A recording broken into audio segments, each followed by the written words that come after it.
All right, ready to go. Well, welcome once again to our day 3 in this workshop on virtual exhibitions in museums. We see that more participants are joining, and that's good news. So we will start right away to respect those of you who were so punctual. And Antonio will make an overview of what we covered so far. So thanks again, Antonio, and thanks to our interpreters.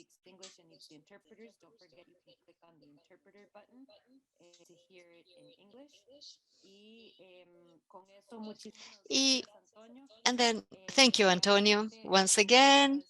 We are very grateful to you for your support to ICOM Costa Rica through this opportunity to learn more about virtual exhibitions, in particular in museums, but also as part of any other cultural initiative. Thank you, Antonio, then. You have the floor. Thank you, Lauren. Thank you for joining us on this third day. And those of you who come to the workshop for the first time, welcome. It has been a very interesting activity over these 2 days. This is a kind of a journey that tries to introduce a new scenario to you, to show you a new way, a new strategy to deal with virtual exhibitions in museums throughout the region. Next, please. On the first day, we talked about the external environment, the agents of change that were political, technological, environmental, that affected museums and had an incidence on our processes to go into virtual exhibitions, and also in those processes that attempted to provide content to the exhibitions. So today, very briefly, we'll go over some of these ideas: digital access to exhibition contents, virtual exhibitions and their components. We'll look at some steps that we can take, and we will focus on experiences and tools that we have prepared for you today. We also mentioned yesterday that digital access to exhibition contents takes place in very many different ways, starting with a basic level, the first level, which is very general. All museums have some kind of website, YouTubes, videos that you have produced once exhibitions are installed for visitors. And those videos, that information in the websites, those texts and images go into the social networks. So this is the first level, the basis. The majority of museums use this first level to start with when they promote their contents. Then on a second level, there were some smartphone apps and tablet apps that some museums use to inform about their collections. In some cases, the British Museum's app is excellent, for example, and it guides the visitor through different rooms, through different sectors of the collections. Then the third level we discussed provides a possibility to have virtual tours. Here we have cooperation with non-profit organizations and other private initiatives, and they become crucial, like Google Arts and Culture from the Google Cultural Institute. In fact, they have headquarters in France. This allows many museums to add contents in a bidimensional manner. That is to say, image and text, and in some cases even videos. This is probably the most common level in what we call virtual exhibitions. That is a possibility of working with text, with image, and with video. Then the fourth level involves virtual exhibitions that have more to do with the creation of digital twins, which is a representation in 3D, in 3 dimensions. We represent objects in 3 dimensions. We take images of objects in our exhibitions, we transform them into 3D, and we generate virtual tours with a specific platform. And then the last fifth level includes more digital interaction. We talk about virtual reality, we use the goggles, and we talk about more immersive experiences. So something that was very important to maintain is where throughout this pyramid we find ourselves. Where do our organizations stand or are located within this pyramid? We may be at the level 1 or 2. If it's level 1, we will have a long way to go before we reach level 5. So all these things we need to bear in mind in order to design a strategy that is real and effective. Next, please. We also discuss the fact that all these considerations go through different important elements, like do we have the resources? Do we have the expertise at the level of our team to move forward? Do we have the necessary funds? Do we have time?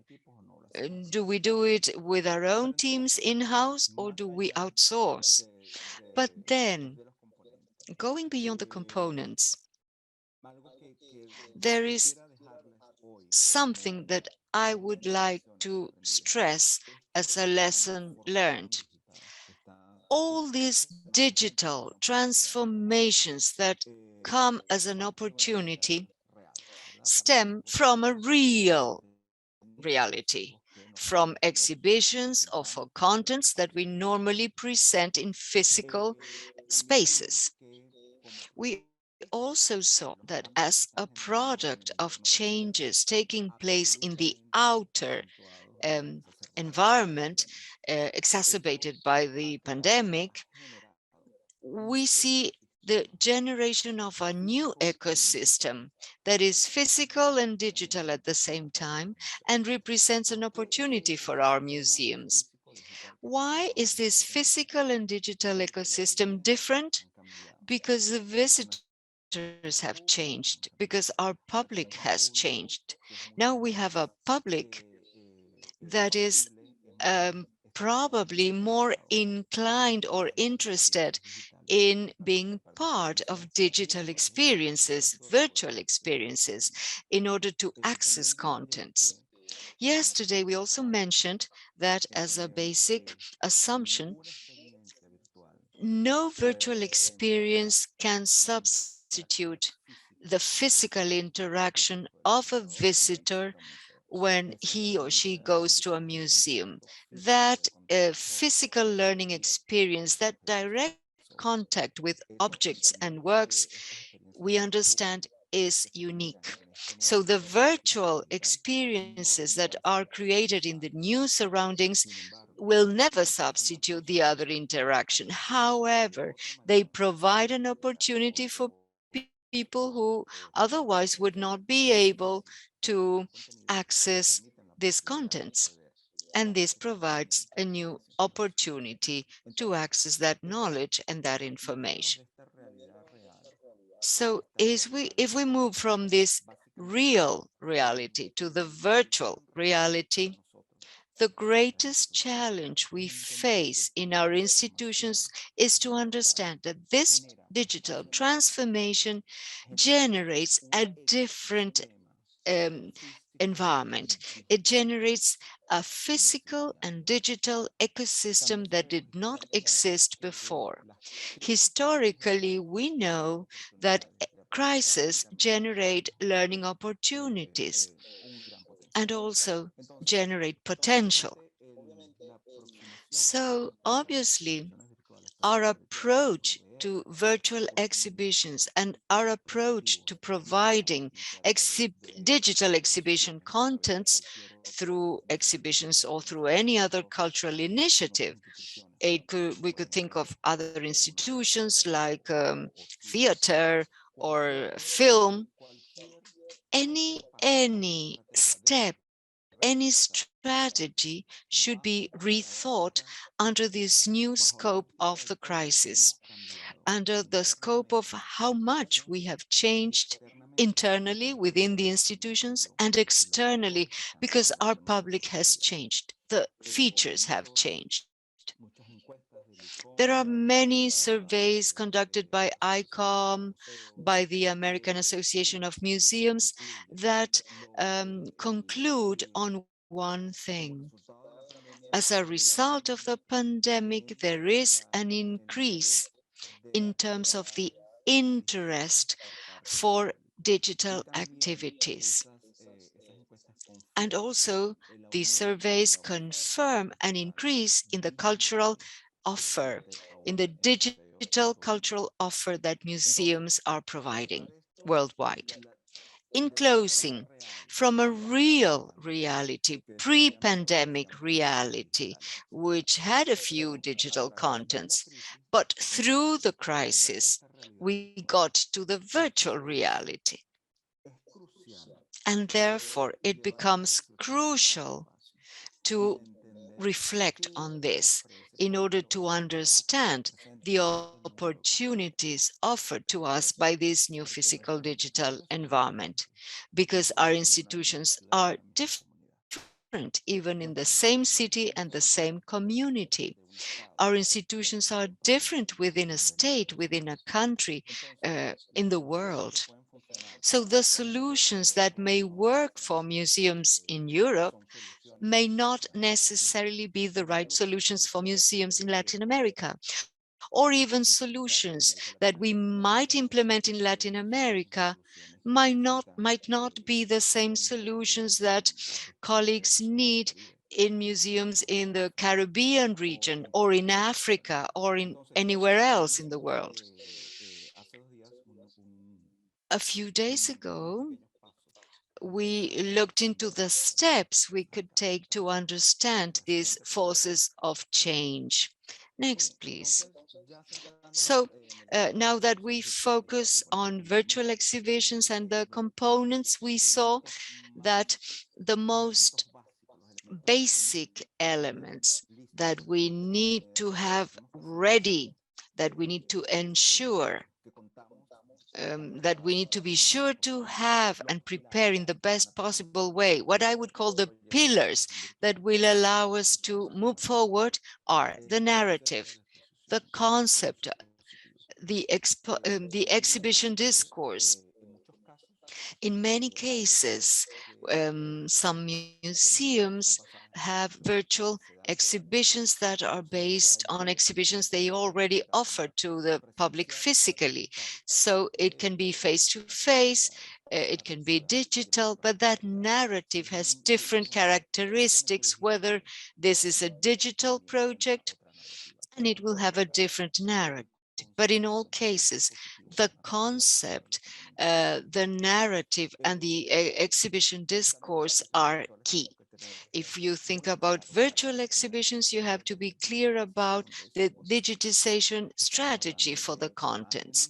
We are talking about images that are sometimes bidimensional, but which images will be transformed into 3D images, which images or narratives will allow us to create visualizations that are interactive and attractive to the public and that can be used in a virtual environment. Also videos, and of course, the technological platform. In terms of the technological platform, based on our experience, there's a great diversity here. Depending on the resources of each institution, those technological platforms are outsourced or simply depending on your resources, they can be produced in-house in our organizations within our teams. Of course, this implies the need to have capacity building and to make sure that the project can be done in-house. So when we talk about 3D images and visualizations, this also depends on the type of virtual exhibition we want to have. As we saw in the previous slide, most museums and most virtual exhibitions, and we will see a couple of examples now, are done based on bidimensional structures, videos, bidimensional images and text. Most are basically limited to that. However, there are many projects that already include 3D images, visualizations, virtual tours, etc. So today I've brought a couple of technological platforms. One that offers very interesting tours, which we saw yesterday, which is called Matterport. And we will also see for the first stage of bidimensional exhibitions, we will also see a service, a tool that's very easy to implement and that really helps a lot to make that first step. One of the most important things to consider is the learning curve. Just as with any technology process at the beginning, it might be a bit more difficult to handle the platform, the tools, but the key is definitely to experiment and to experiment with more than one technological platform.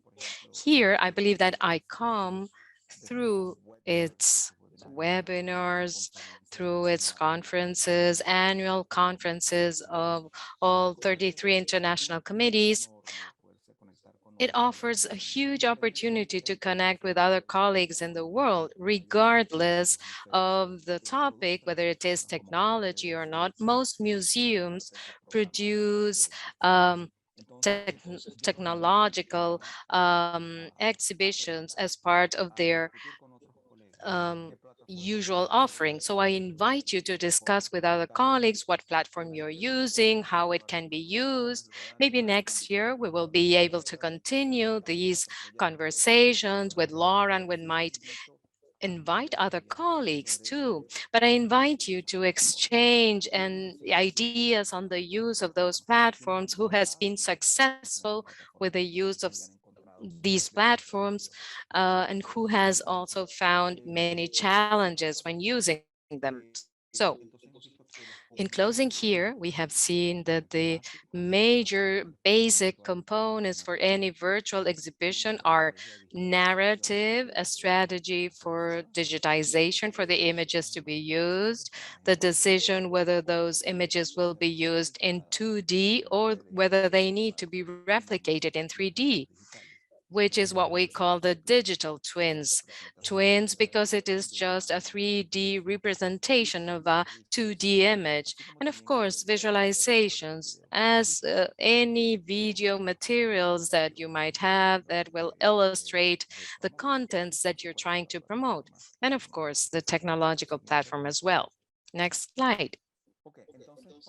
So step by step, this is what we saw yesterday. This is an overview, but basically these are some suggestions that I would like to give you today. First, to select digital content, to start object digitization of the objects that will be included, digitizing collections in Latin America and the Caribbean is something that usually happens at an international level, but in Latin America, we see a low digitalization in our museums, and this is something that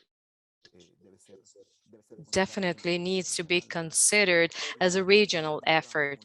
But yesterday, we showed yesterday a handbook that was produced by the European Union for regional museums in Europe and in Latin America and the Caribbean. This is a small handbook as to how to implement digitization processes for collections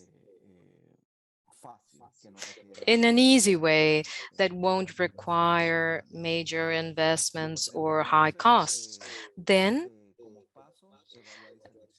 we need to assess and select the technological platform that we will use, whether it is just for using 2D contents or 3D contents.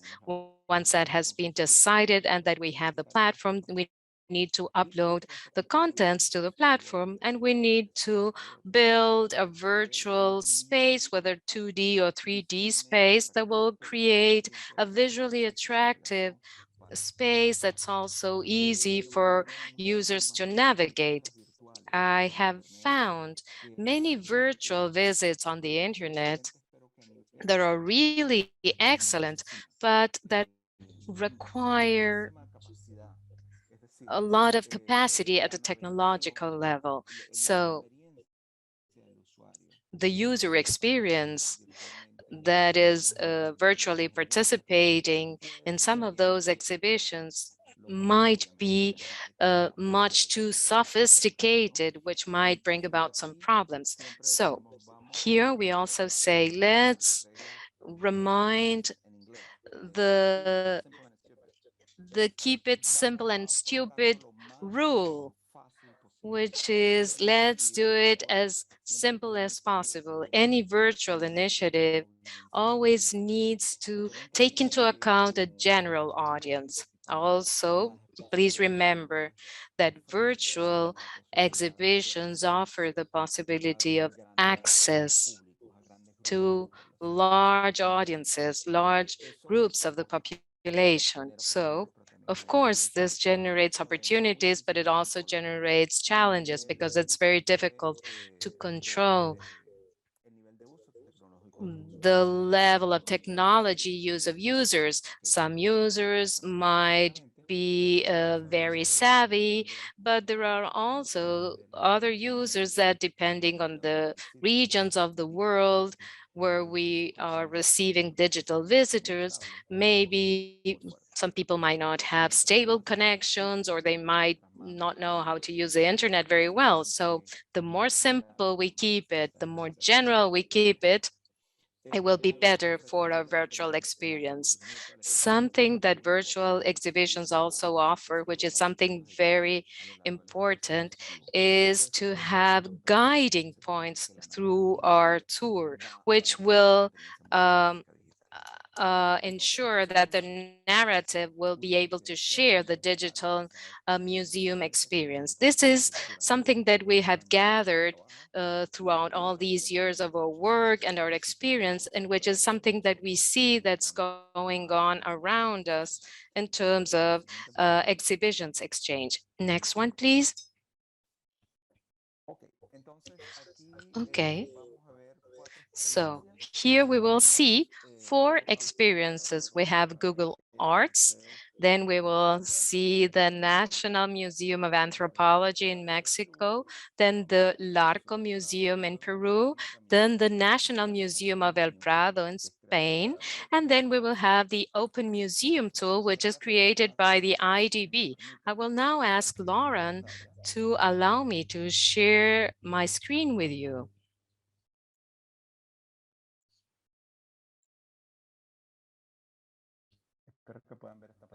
I hope you'll be able to see this screen.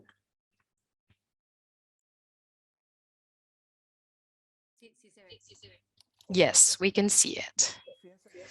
So take a look at this.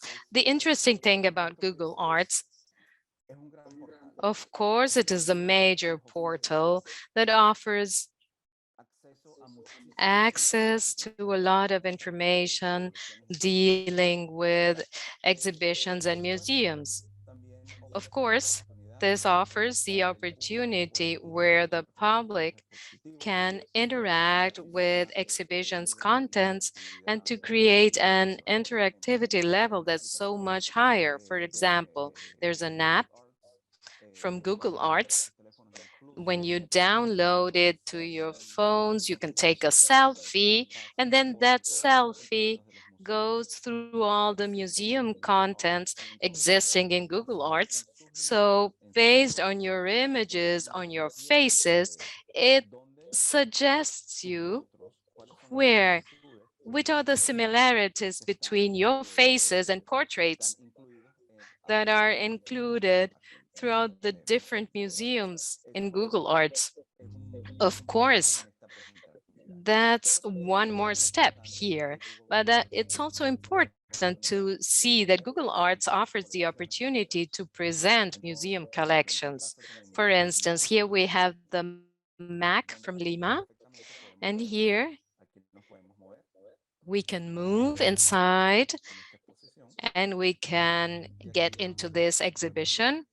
And here we can go and take a look at each of the works that are included in this exhibition. Of course, please note that this is basically bidimensional. Here we have images that have been placed here, but the virtual tour allows me to easily move around this gallery.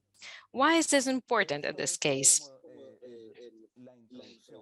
This is like the introduction. When I go here with my cursor and I move, of course, we're already presenting content, but at the same time, I can go directly to the website from the museum.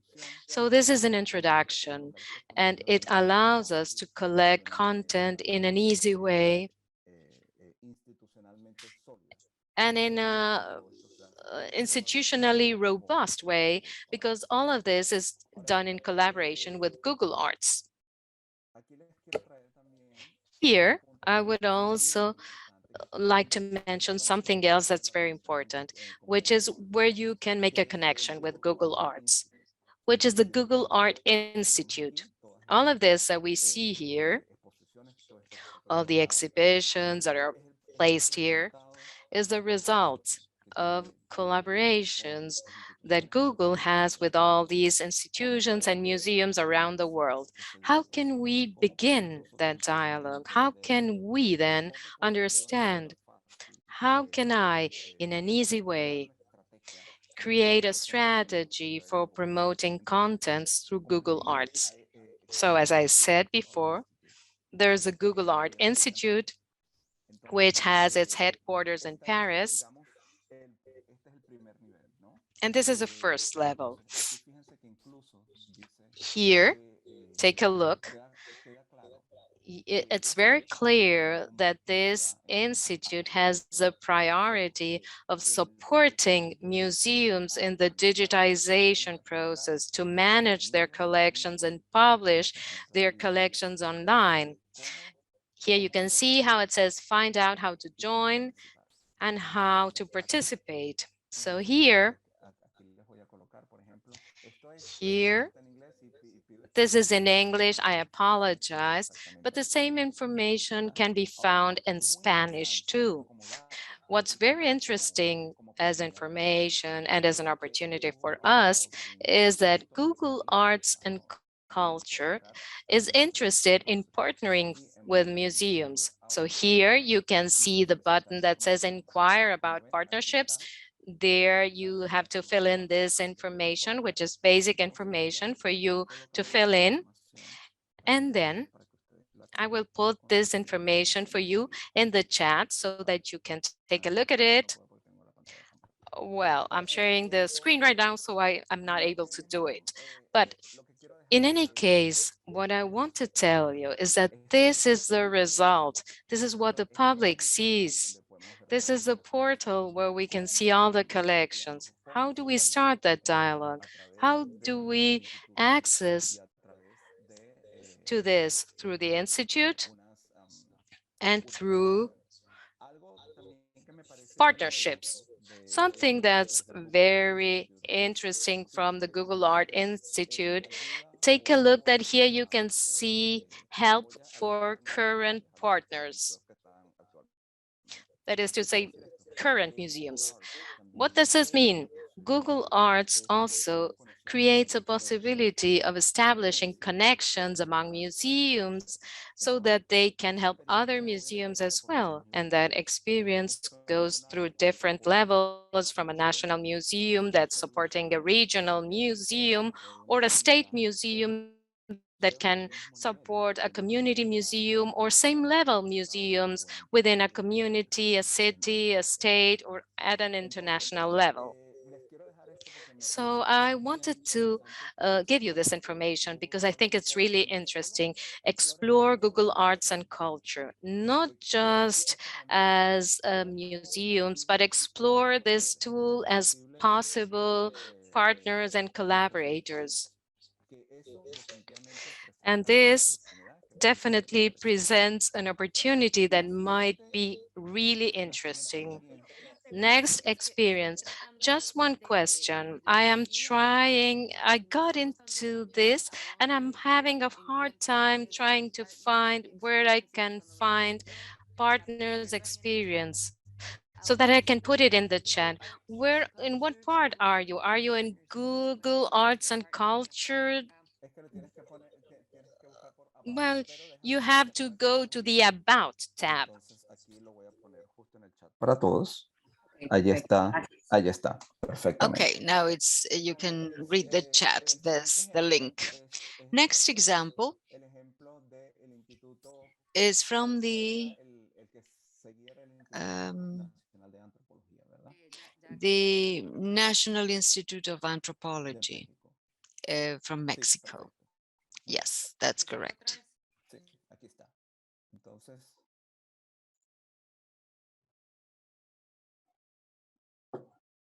a ver, aquí dice algo que no sé qué dice. Un segundito. Les pido disculpas. Vamos. I apologize. Just let me get the right image. Bueno, veo que está esto aquí. No sé cómo moverlo. Les pido. Well, let's see if it works. Ahí pueden ver la You can you see the screen? The National Museum of Anthropology in Mexico. You will notice that all the links are already in the slides for you to access, so that's not a problem. I think it's interesting if you look at this website. They offer a 360 degrees tour of the museum. So let's go.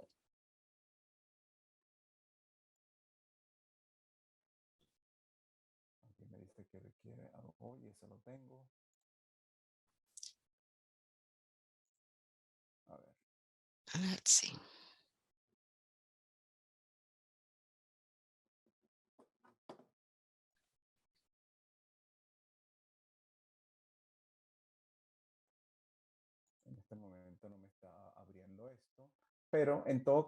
Well, it's not working, but at the bottom of the screen, you have a link.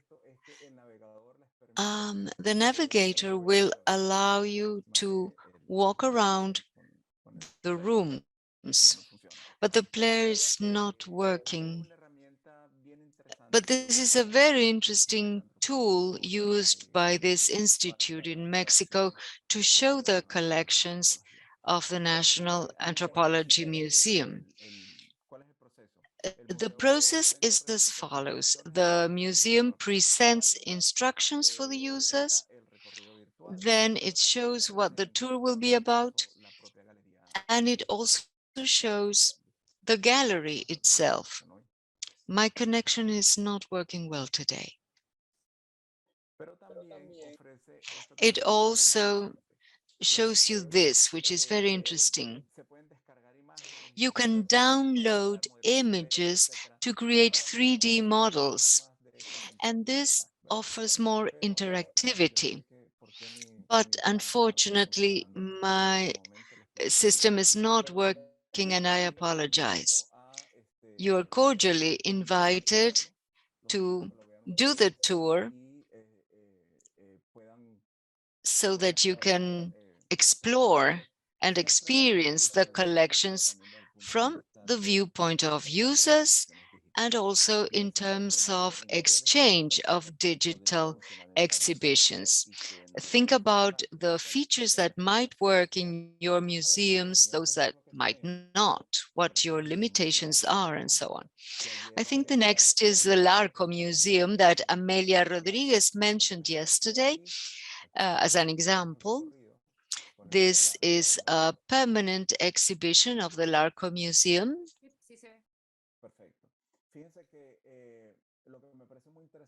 I think it's very interesting because this is using the Mataport platform that I presented yesterday to you. So through this platform, see what we can do. We can see the permanent exhibition. We go in through this door and it's perfect. These are the guiding circles. This is the main entrance. We see the whole floor. We see the measurements. This allows us to appreciate the size. This shows us and helps us understand the piece, the work that we are observing. If, for example, you want to look at the space needed for this exhibition, this is possible. And then we start the tour. So the tour, this is one of the most important museums in Peru. The collection is outstanding, and we can visit each of the spaces. Remember that these are narrative points that we mentioned. You can add text and information on each of the works.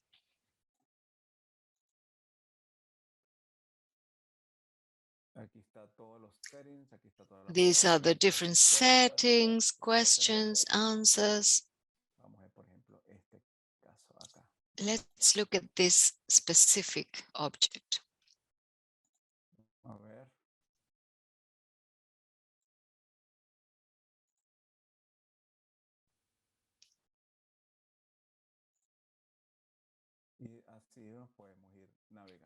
And this is how we can visit the whole exhibition. This is for 3D tours. And in Google Arts, most experiences are in 2 dimensions. Another thing that Mataport offers, look at this lower right angle. You can see this in using goggles in virtual reality. And then you get those goggles and you can see the virtual reality. And this adds more quality. You can move up to a level 5. Remember that scale, the pyramid I showed you. The next example, following the list, is El Prado Museum in Spain. This is a very interesting experience. It's a virtual tour, but it is paid. Most museums are free of charge, but this one is to be bought, to be paid. So you can also generate some income by doing something similar. This is for the Mythological Passions exhibition. They set a price of 2.50 euros, lasting 24 hours. So you register, you buy, and you access the tour, the virtual tour. And this generates revenues for the museums, but also other challenges for the institutions. For example, if these are national museums with public funding, you need to make sure, you need to understand that whether they can charge an admission or not. This is the information, and this would be the basic tour.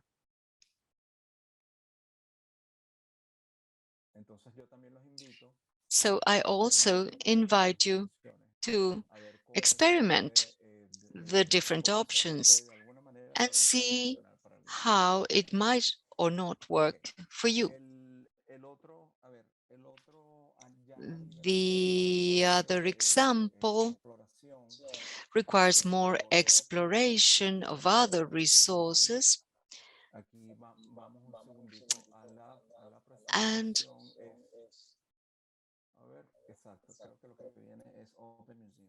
is open museums from the Inter-American Development Bank. In this case, this has to do with training to see how we can apply all these technologies. So I wanted to share with you the experience of Open Museum. It was created by IDB in Washington, D.C., here in my city. I invite you to create your own profile, to log in, and this is a tool that will allow you to understand how tutorials work, how virtual tools work. It also look at virtual tools. Yesterday we saw how IDB created using Matterport this visit. Here there are other examples of the exhibitions presented by the Mexican Institute of History and Anthropology. So you can use this technology in digital curatorship. You can take a look at different exhibitions. In terms of art and technology, there are interesting tutorials. They explain, or there are courses that are connected to the topic, and this is a wonderful opportunity for all of us to have tutorial tools and also to receive training in terms of virtual exhibitions. Let's go back to the presentation now.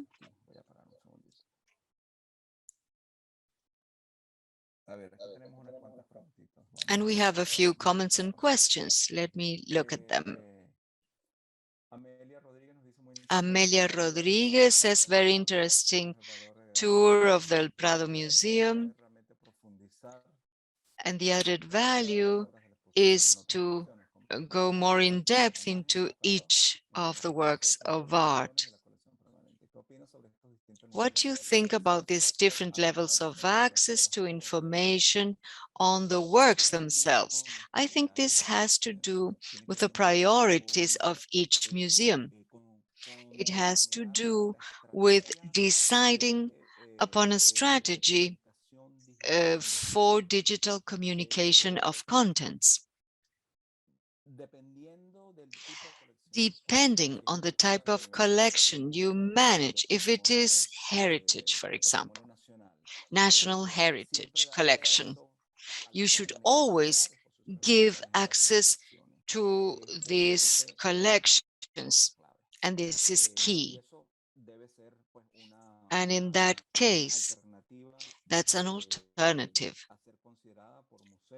This is something museums need to consider, especially after the pandemic, when we realized that digital tools and virtual exhibitions support learning processes, whether they are formal or informal.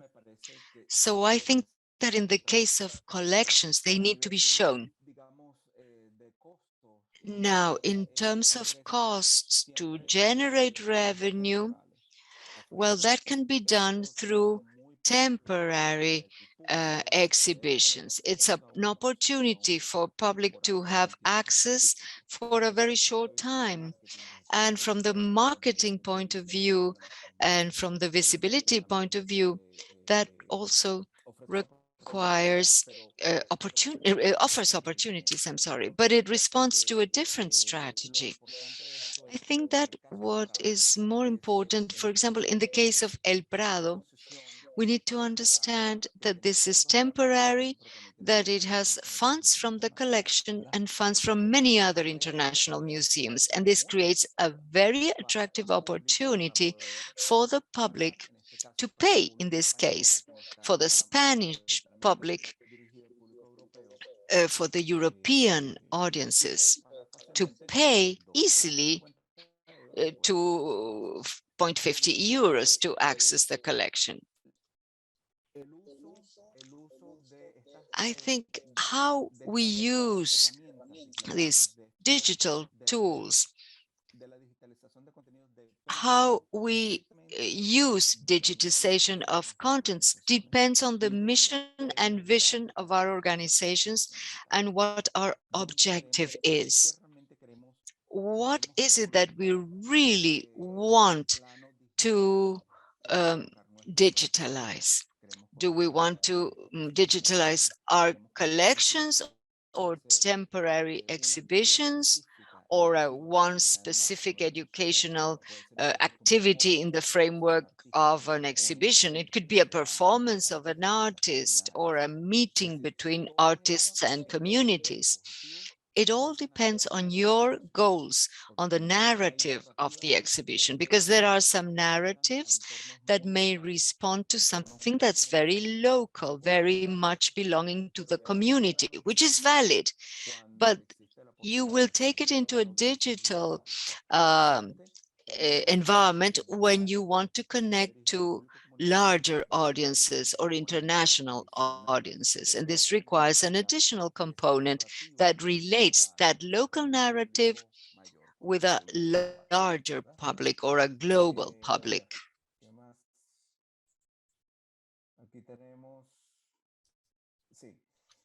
Okay, another comment. It's very interesting to continue this type of discussion and exchange. I need 2 more slides to go, and then we'll open the floor for an exchange, questions, answers, comments, and more interaction. Let's go back 1 slide. Next now. Okay. Emaze is another service that allows us to create in 2D virtual tours in a very easy manner at a very low cost. It's an internet service, and let me share the screen with you. And you can see my screen, right? Not yet. Yes, now we can.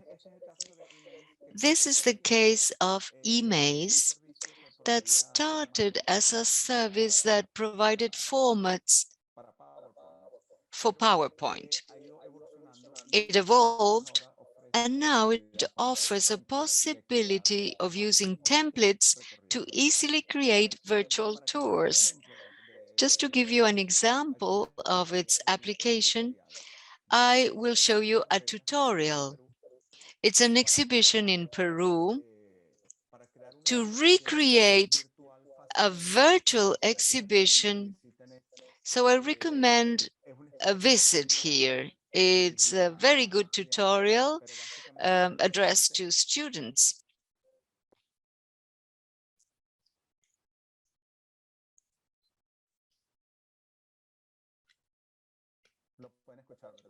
Can you hear it?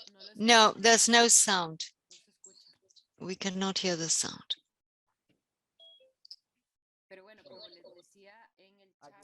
But in the chat, you have the link, and you will be able to visit each of the videos.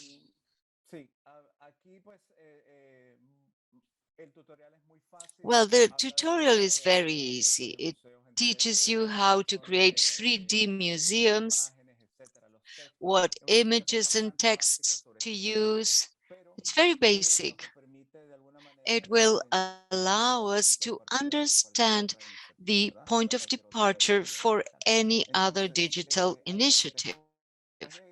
So after this, the next slide, let me go back to the manual for the digitization of collections. I gave you the link yesterday. It's a manual produced for regional museums at the European Union and Latin America. It's quite easy. It gives us a vision, a simple vision of all the digitization processes and the tools available to start this process and to generate digital twin tours. So this is a very good experience. After that one, we have, let me look at my presentation. Mataport. The other is Mataport that I presented yesterday. Mataport.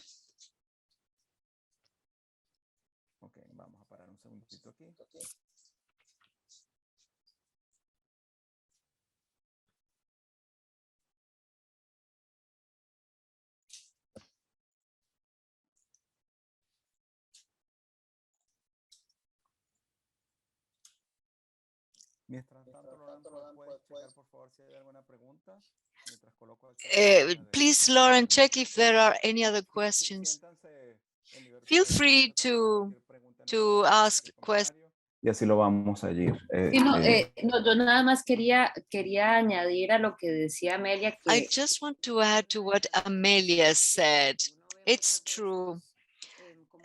Oftentimes, we see museums like Larco, and in some cases you cannot see the details of works. In the case of El Prado, you can approach the details very closely, and the texts are much easier to read.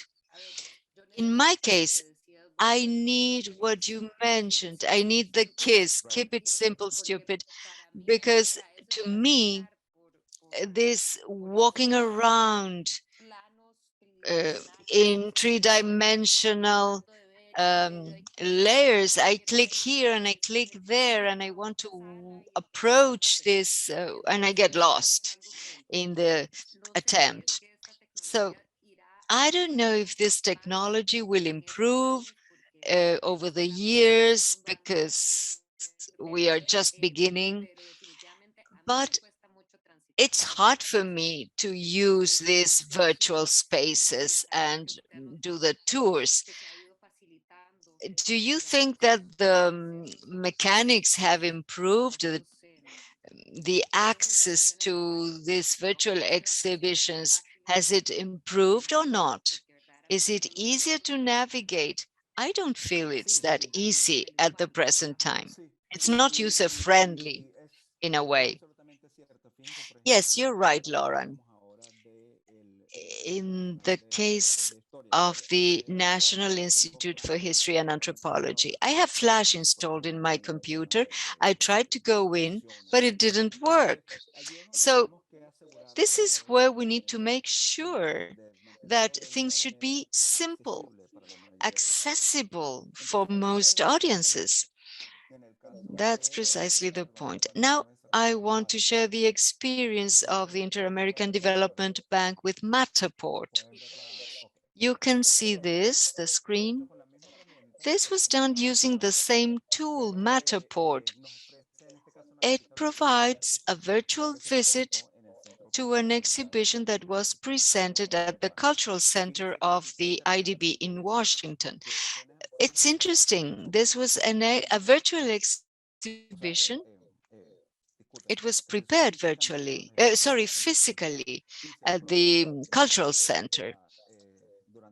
And during this period of the exhibition, they also prepared the virtual tour. But here, this allows us to go in. Here we have information on Mother Earth. Here we can understand a little bit more about the story.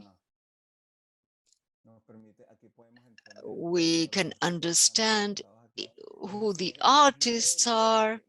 There are different levels of interaction.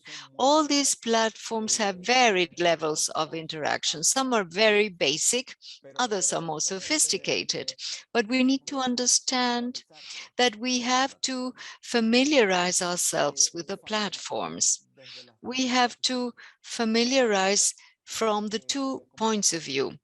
As part of the teams setting up the exhibitions to understand advantages and disadvantages, but also putting ourselves in the place of the user, how the digital user that is more interested in digital experiences will find it easy to use. So that this becomes an interactive experience and not a frustrating experience. So this is Mataport. You can download it free of charge uh, to your smartphones, as I said yesterday.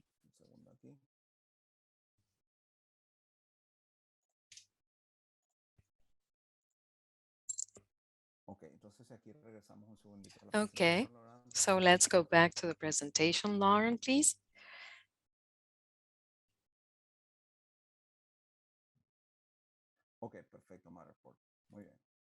Great, this is Matterport.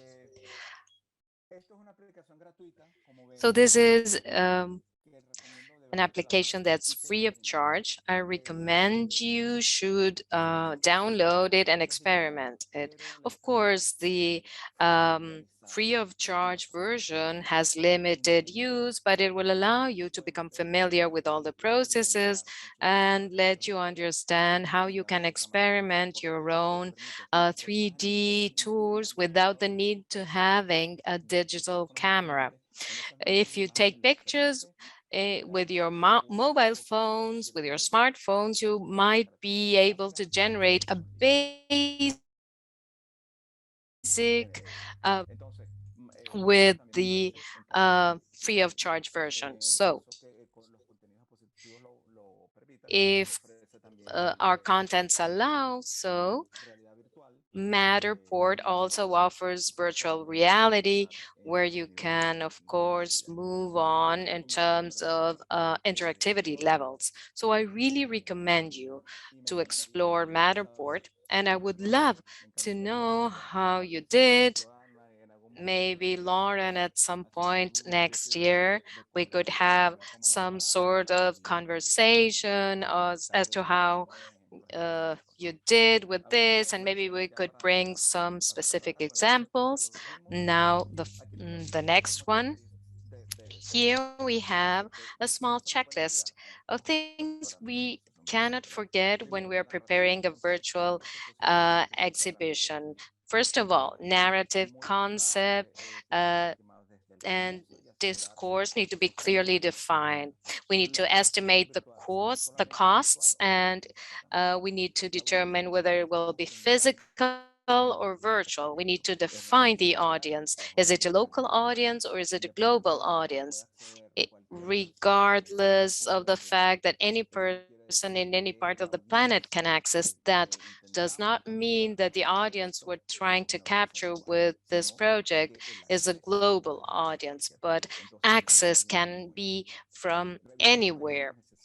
We need to also review the necessary elements, high quality 3D images, that can be converted into 3D images or which are already 3 images. We need to have high quality audio, videos with good quality and resolution. We need to confirm that we can and we may use these materials because there's also a copyright issue there, depending on these works were produced by contemporary artists or whether they are objects of collections or any other type of content. We always need to make sure that we have proper authorization to post these contents online. We need to select the technological platform. And of course, here, this is probably the most difficult thing. As with any technology, we have that learning curve, but there are also groups that adopt, that the early adopters. Um, so we need to see what other museums are doing that, with what platform, how they set it up. You need to get in touch with with those people. Maybe that platform is not the solution for you, but that exchange of ideas might generate more information. And of course, information is always equivalent to knowledge. You need to experience with virtual tours. So in this was something I wanted to share with you as a sort of checklist. So I believe that now we can close the presentation, Lauren. And here I would like to give you a key message, which would be my final thought for today. Something I would like you to take away with you. And this is that the world has changed in a very dramatic way with this pandemic. But the world has always been changing. The world is in constant evolution. So these forces of change that we saw on the first day affect museums in many ways. Those forces of change have had an accelerated impact during the pandemic. This has affected in a negative way, of course, but it has also implied new opportunities. And in the case of technology, those opportunities are what bring us today to talk about technology. So my thought for today is that today, more than ever, museums have the unique opportunity of being able to participate and to adapt and to be able to generate a strategy for getting closer to audiences through this new ecosystem that we have, this physical and digital ecosystem, which is here to stay. This is something that we already have that has been accentuated during the pandemics, and this is something that will continue to be here. So please think about this new digital and physical ecosystem as a major opportunity, not just for museums, but for any cultural institution. Think about theater groups, dance groups, the cinema, etc. This physical digital ecosystem, this hybrid nature that society now has, which is completely different from the hybrid nature that society had 3 years ago. And I'm talking about any part in the world. This impact is felt in communities in every nook of the planet. So therefore, it is here to stay. This is my final thought. And I also want to say that this is part of a new vision of museums. And that's why I love to share these reflections with you and to have Lauren here, because her work within the ICOM Defined Commission, which is the commission that's working tirelessly for the presentation of the new museum definition in ICOM that will be presented next year. This is something that is basic for us to think, and this is something that in the different initiatives where I work in ICOM, this is something we see every day, and that is the new museum or new museum reality is inserted within a physical and digital ecosystem, and that's here to stay. And I no longer mean virtual exhibitions. Even the Zoom we're now taking part in, now it's so much easier to participate in Zoom. It's so much easier to work through digital platforms. For instance, the British Museum has exhibitions in Japan, and since they cannot be shipped, the couriers have to have no longer to open packages, etc. So everything is done online. So all of our needs now include the digital component, so much more. So our region in Latin America and in many regions of the world is maybe not up to par with other regions, but there are so many opportunities. There's a huge potential. So I want to invite you to take these thoughts with you, to discuss them within your work groups, and please think about this new physical digital ecosystem that requires more active participation from museums. So that's basically my reflection for today. I know there are many challenges such as costs of technologies, etc. But the networking, collaborating with those that have more resources than we have, well, that is something that's key. There are multilateral efforts such as the IDB, they can provide you with information, and there are much more too. There's also IBER Museums, which is a Spanish initiative that's also supporting other initiatives. So that's what I wanted to share with you to close. Before we close, I would like you all to open up your cameras to take a shot of this discussion, and please feel free to include questions and any type of information here that might allow us to continue with this debate. And we also want to thank you and Antonio. This has been very fruitful because all these thoughts are key for this moment. You need to turn on your cameras so that we can see you and we can take a picture. Thank you, Elvis, Carolina, Isabel, Viviana, Lauren. Then we have a comment from Beatriz.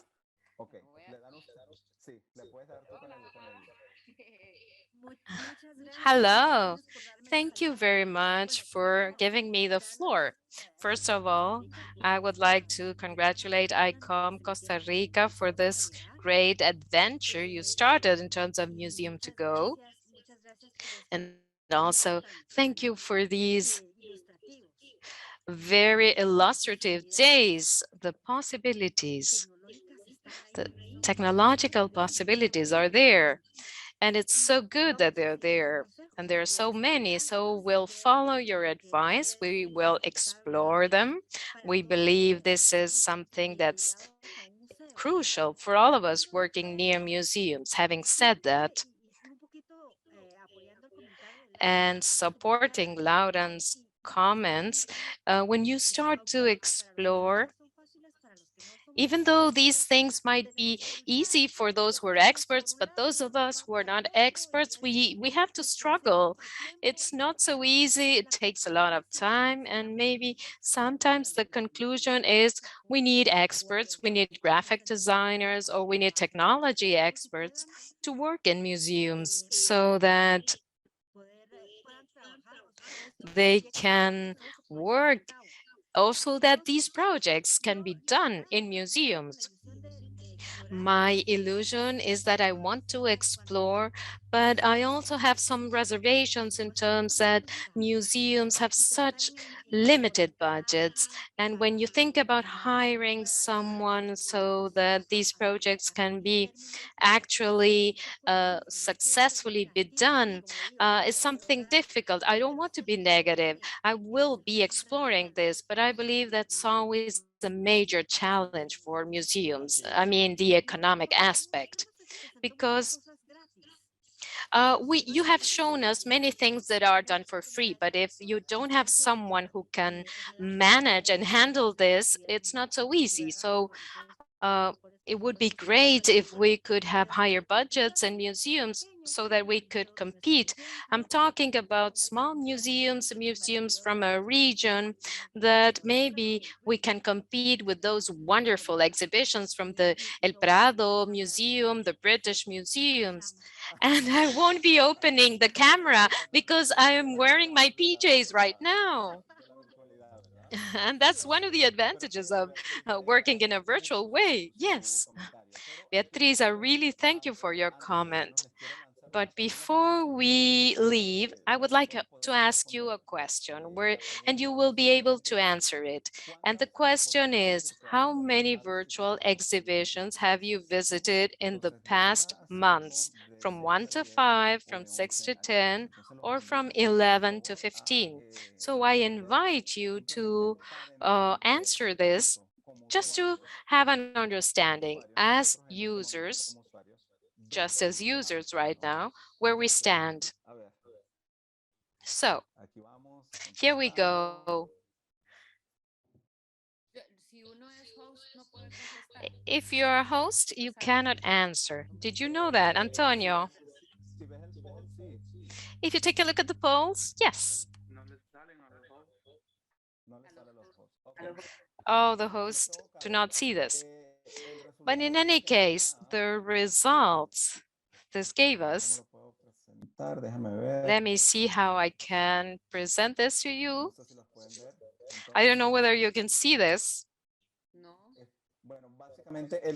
Basically, 86%, 86% of the people who have joined us right now have participated or have visited from 1 to 5 virtual exhibitions in the past 6 months. 14% has visited 6 to 10. So what this is telling us is that even though there are technological capacities, but there's also constraints in terms of expertise, even though we have free applications, we need to be able to work with them. It's true, but somehow we need to experiment. We need to start at a certain point. So technology, Carolina Lewandowski wants to share something with us. I am from Brazil. I will be speaking in Portuguese and Spanish, or maybe I will speak in Portuguese. There's a lot of content to be observed during virtual exhibitions. So I believe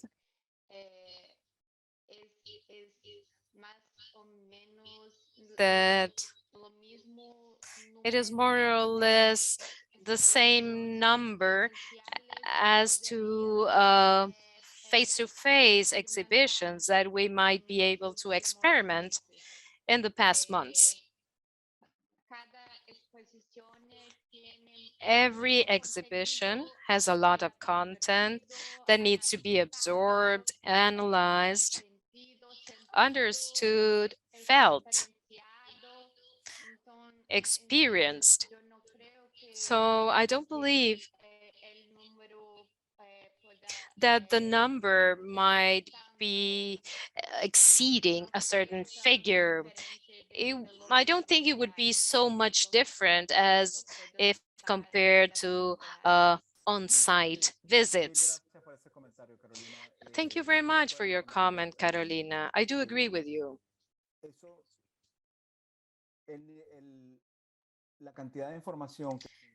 The amount of information that we include in these virtual tours is probably the same information that's available on a physical space, but the interaction is different because when we go to a museum, I stand in front face to face to a piece of art and I dedicate 30 seconds and then I move on to the next one. Whereas that movement and interaction process, when this is done digitally, this is different. Of course, we have the possibility of moving on virtually to the next slide or item, but the relationship of content and visitor and the way knowledge is transferred is different depending on the exhibition. Some of them, such as the one from the IDB, has less text but has the basic information of works so that the visitor can move and go through each of the works of art and take a look at the information, refer to that piece of art, or that can be done in a more general way too, as we saw in the case of the Larco Museum platform, or something much more specific such as the El Prado exhibition. There are many challenges, but as users and as consumers of that cultural product, which are the exhibitions, but also as cultural workers, as cultural managers to prepare these exhibitions. There's a lot of challenges there, but there are a lot of opportunities too. We talked about funds. Of course, that's something we can always explore. We talked about the lack of expertise. Of course, we can talk with other museums. Remember that somehow the use of technology is determined in many regions of the world by other demographic factors. What do I mean by this? The younger generations are more used and feel better when they use technology, which was not necessarily the case for previous generations. So there's a possibility there to be able to link students, postgraduate students, museum professionals who are young and emerging in these processes so that they can take the lead in terms of initiating these processes for becoming familiar with technologies within museums.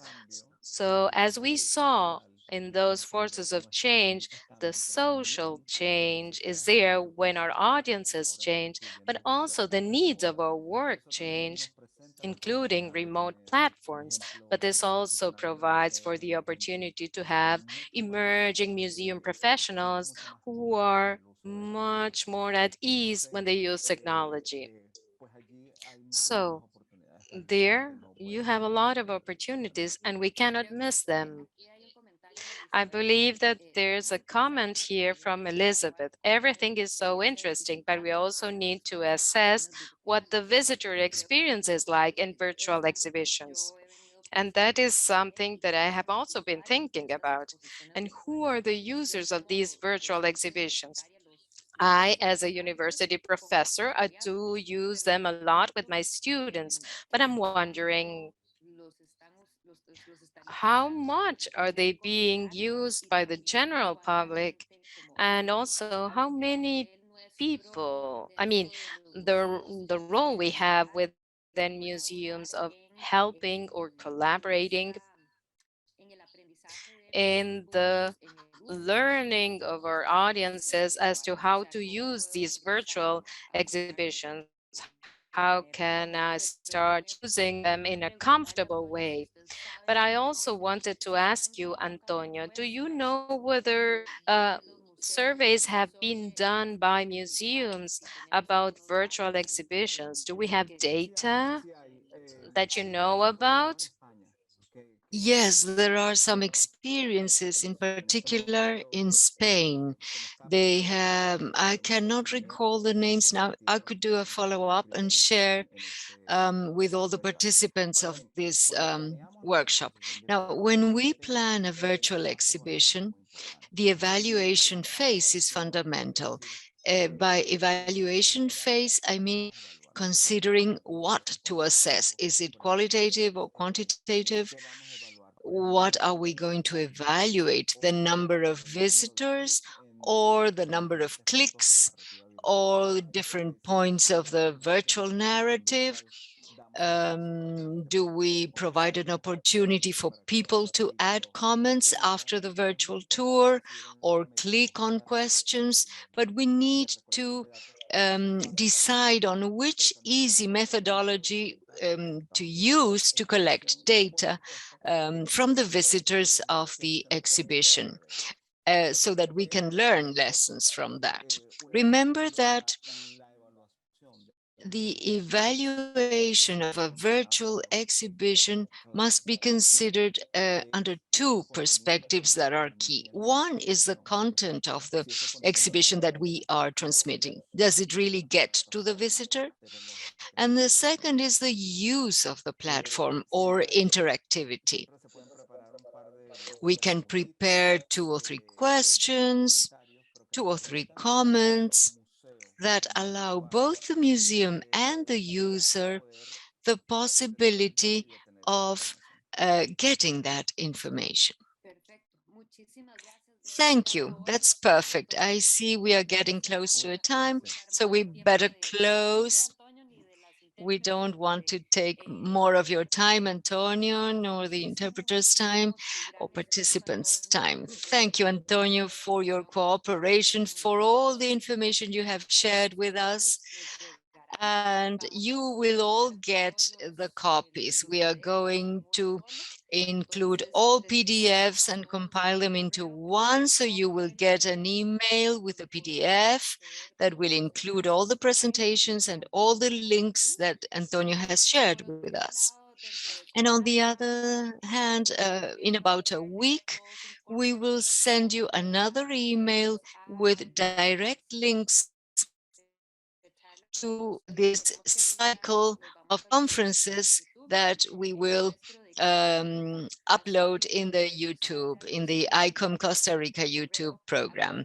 So you will be aware of what's going on. So all the participants may go back to these videos and enjoy that once again. Let me tell you that if you were present in the 3 sessions, you will also receive a certificate of attendance. So thank you very much.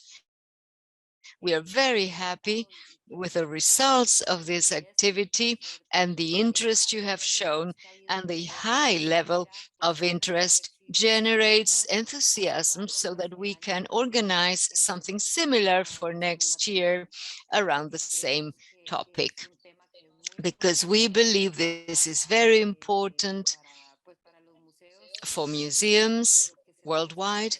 But we feel that here in Latin America, we are a little bit behind and we need to get more feedback, more knowledge. So once again, we will get in touch with you for further activities next year. So thank you very much. And in closing, I want to thank Laurent and ICOM Costa Rica for this opportunity to be part of this wonderful project.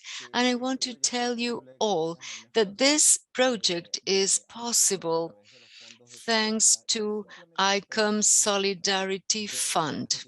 This is an example of the many activities that ICOM carries out. If you participate today and are not members of ICOM, I invite you to join our organization through your national committees. And this is the most effective way to be part of this organization and to access easily all these discussion and exchange platforms that ICOM facilitates, so that your work can be better and better. Thank you. Thank you all. And for those of us in Costa Rica, if you're interested to join us, write to ICOM Costa Rica and we'll answer your questions. And the rest of you in other countries, Beatriz is a president of ICOM Guatemala, and Susana is a member of ICOM, also is Indira from Cuba. And you are all invited to contact your national committees because ICOM is an excellent platform for museum professionals, for cultural managers, and so on. Well, thank you. Take care. Happy holidays. Take a good rest. It's been a very hectic year for all of us. So take care. And we'll meet again in 2022. Take care. Bye-bye.